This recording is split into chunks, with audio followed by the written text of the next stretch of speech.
Hello friends, welcome to the channel. तो आज का हमारा प्रॉब्लम है maximum beauty of an array after applying operations. तो अब हम प्रॉब्लम के बुलेट पॉइंट्स को देखते हैं, जिसमें हमें एक इंटीजर जो है के गिवन है और फिर दूसरा हमें ज़ीरो इंडेक्स एरे नम्स, मतलब ये एक इंटीजर एरे नम्स गिवन है और फिर हमें जो है एक अब हम इसमें ऑपरेशन क्या क्या कर सकते हैं। इसमें हम ये ऑपरेशन कर सकते हैं कि हम जो एक इंडेक्स आई को चूज़ कर सकते हैं। ये एक इंडेक्स होगा जो कि बिलोंग करेगा ज़ीरो से n-1 के बीच में। n जो है size of the zero index array है। तो हम ज़ीरो से n-1 के बीच में कोई भी इंडेक्स चूज़ कर सकते हैं और फिर उसमें जो नम्स ऑफ आई है उसको हम रिप्लेस कर सकते हैं कोई भी value in between nums of i minus k and nums of i plus k. इन दोनों में से, इन दोनों के रेंज के अंदर जो भी वैल्यूज़ हैं उनमें से किसी से भी नम्स ऑफ आई को रिप्लेस कर सकते हैं हम। तो हमें इस चीज़ से करना क्या है, हमें जो है ये करना है कि एक beauty of the array define किया गया है। ये ब्यूटी ऑफ द एरे क्या है कि longest subsequence consisting of equal elements. इसका मतलब है कि हमें जो है ज़्यादा से ज़्यादा एलिमेंट को एक पर्टिकुलर नंबर के इक्वल करना है। वो नंबर कुछ भी हो मैटर नहीं करता, बस हमें जो है ज़्यादा से ज़्यादा एलिमेंट को एक पर्टिकुलर नंबर के इक्वल करना है और हमें जो है उसी लेंथ को रिटर्न कर देना है कि कितने नंबर जो है एक साथ इक्वल हो गए हैं। सपोज़ कि हमारे पास एक एरे है 3, 4, 5, 6, 7 और मैंने के की वैल्यू दे दी है 2। तो फिर 2 का मतलब कि हम 3 को या तो 1 तक भी ले जा सकते हैं, 5 तक भी, तो 5 तक ले गए। 4 को भी 5 पे ले जा सकते हैं, 5 तो ऑलरेडी 5 है। 6 को 1 कम करके 5 ले जा सकते हैं, 7 को 2 कम करके 5 ले जा सकते हैं। तो इससे क्या चीज़ हो रहा है कि हम जो है सारे एलिमेंट को 5 तक ले जा पा रहे हैं। तो हमें फिर इसका लेंथ रिटर्न करने की, जो भी टोटल इक्वल एलिमेंट्स हैं उसकी लेंथ कितनी है। तो यहाँ पे 5 बार आ रहा है, तो इसका लेंथ जो है 5 होगा। इसकी मैक्सिमम ब्यूटी जो है वो 5 होगी इस चीज़ की। हमें इसी चीज़ को रिटर्न कर देना है। तो जो कॉन्स्टेंट्स हैं वो है, जो साइज़ है एरे का वो 10⁵ तक होगा और जो हर एक एरे के ith वैल्यू है, जो ith एलिमेंट है उसका रेंज जो है 0 से 10⁵ तक जा सकता है। और जो k हमें एक इंटीजर गिवन है उसकी भी वैल्यू 10⁵ तक जा सकती है। तो चलो प्रॉब्लम देख लिया, अब इसको अप्रोच कैसे करना है, इसका इंट्यूशन कैसे लें वो चीज़ देख लेते हैं। तो हमें ये पता है कि जो साइज़ है वो एरे का वो जो है 1 से 10⁵ तक जाती है, मतलब 1 से 10⁵ तक जा रही है। कॉन्स्टेंट गिवन है हमें। तो हमें पता है कि 10⁸ जो है 1 सेकेंड में अलाउड होते हैं कंप्यूटेशन। तो 10⁵ एरे का साइज़ है। तो अगर हम इसमें n log n कर देते हैं तो log n जो है, n log n ये जो है 10⁸ से छोटा होता है। तो मतलब अगर हम कोई भी एल्गोरिदम यूज़ करते हैं जिसका टाइम कॉम्प्लेक्सिटी इतना हो, तो ये जो है हमारा काम कर जाएगा इस पर्टिकुलर क्वेश्चन के लिए। क्योंकि हमें यही चीज़ बोली जाती है कि जो भी टेस्ट केस होता है वो सब 1 सेकेंड के लिए अलाउड होता है, कि 1 सेकेंड तक हमें जो भी रन करना है। तो उसमें 10⁸ कॉम्प्लेक्सिटी अलाउड होती है कंप्यूटेशंस। तो n log n 10⁸ से छोटा है तो ये काम कर जाएगा। तो फिर हमें जो कोई एक ऐसा एल्गोरिदम देखना है, या तो उसका time complexity n log n हो या फिर उससे कम हो, हमें ये चीज़ देखनी है। तो अब हम इस चीज़ के लिए इंट्यूशन कैसे लाएं, कि इस पर्टिकुलर क्वेश्चन को देखने से इंट्यूशन कैसे लाएं कि हम कैसे इस चीज़ को आगे बढ़ें लेकर। तो क्योंकि हमें पता है कि इसमें पहला स्टेटमेंट जो लिखा है, I know that if I need elements with in the range of nums I minus के टू नम्स आई प्लस के। क्योंकि मुझे पता है कि मुझे सारे एलिमेंट्स को इक्वल करना है। सपोज़ मेरे को k की वैल्यू 5 दी है, तो मैं 1 और 100 को तो इक्वल करने जाऊंगा नहीं, क्योंकि हम 100 से 95 या 105 पे जा सकते हैं। 1 से -4 या फिर 6 तक जा सकते हैं। तो ये और ये चीज़ तो कभी एक दूसरे के पास आएगी ही नहीं। तो हमें वो एलिमेंट देखना होगा जो एक दूसरे के बिल्कुल करीब हो, जैसे 45, 55, 49, 53, ऐसे करके कोई एलिमेंट देखने होंगे जो एक दूसरे के बहुत पास हो। तो यही चीज़ इसमें भी लिखा है कि अगर हम, मुझे पता है कि आई नीड एलिमेंट जो कि रेंज में हो नम्स ऑफ आई माइनस के नम्स ऑफ आई प्लस के, तो फिर मेरे को वो एलिमेंट चाहिए होंगे जो भी मेरा पर्टिकुलर एलिमेंट, मान लो 50 है तो इसके जो भी क्लोजेस्ट होगा इससे छोटा, मेरे को वो एलिमेंट चाहिए 48, 47 ऐसा कुछ।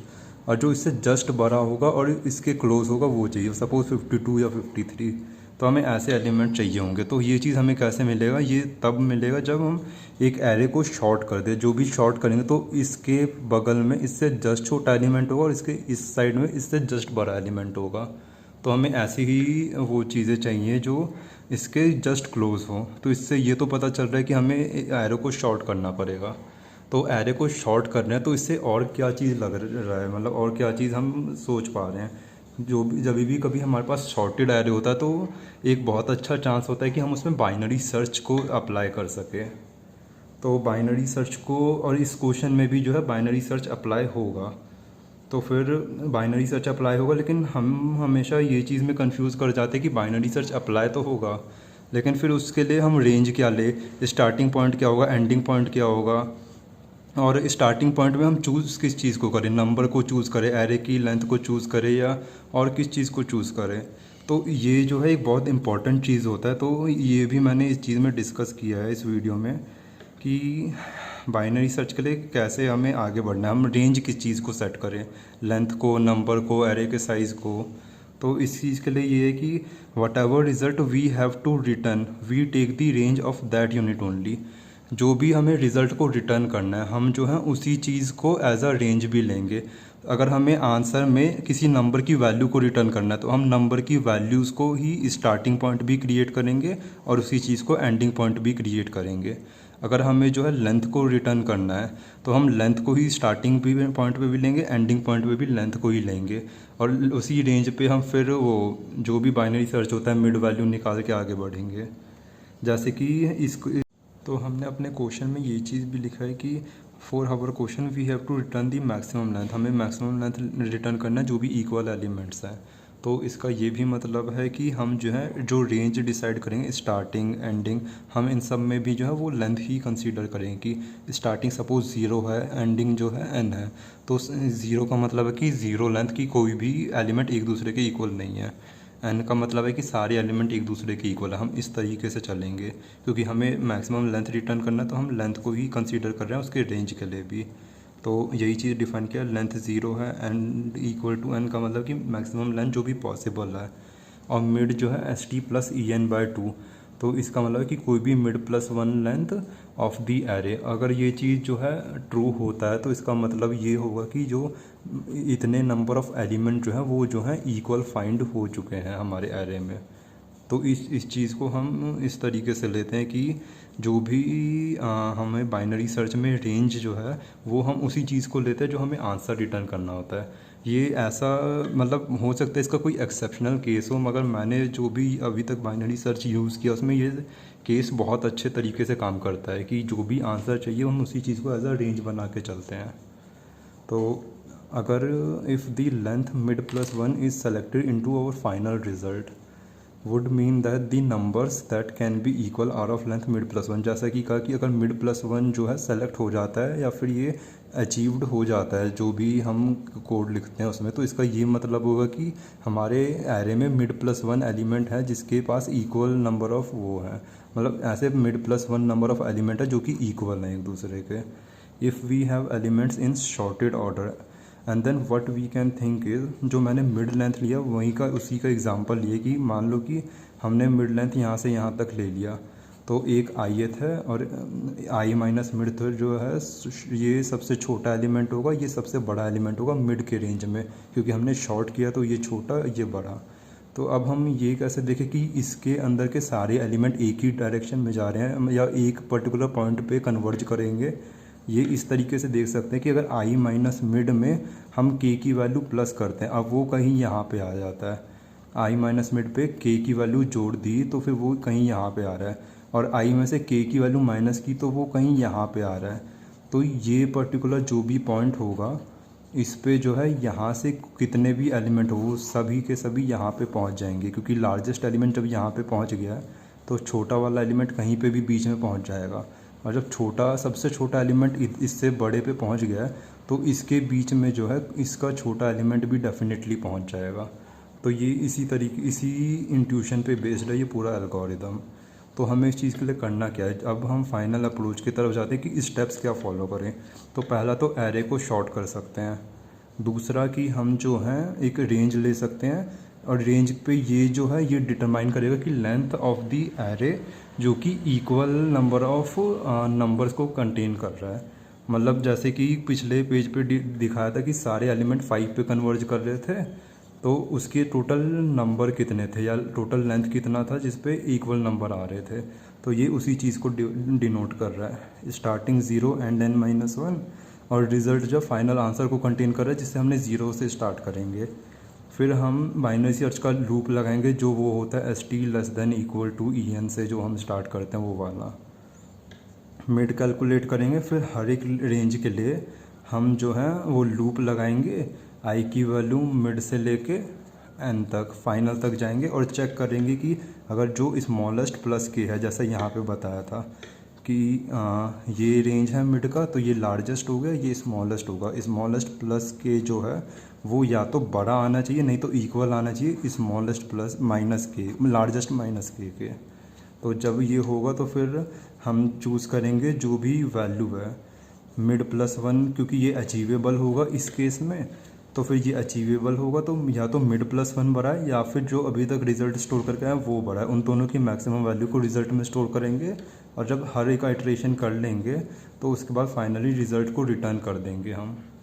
तो यही फाइनल अप्रोच है। अब हम इसके बाद कोड को देख लेते हैं एक बार। तो हम अब अपने कोड पर आ चुके हैं। जैसा कि हमने एल्गोरिदम में बताया था अपनी इंट्यूशन में कि हम पहले जो है एरे को शॉर्ट करेंगे ताकि जो भी एलिमेंट हम देख रहे हैं वो सारे आसपास में आ जाए।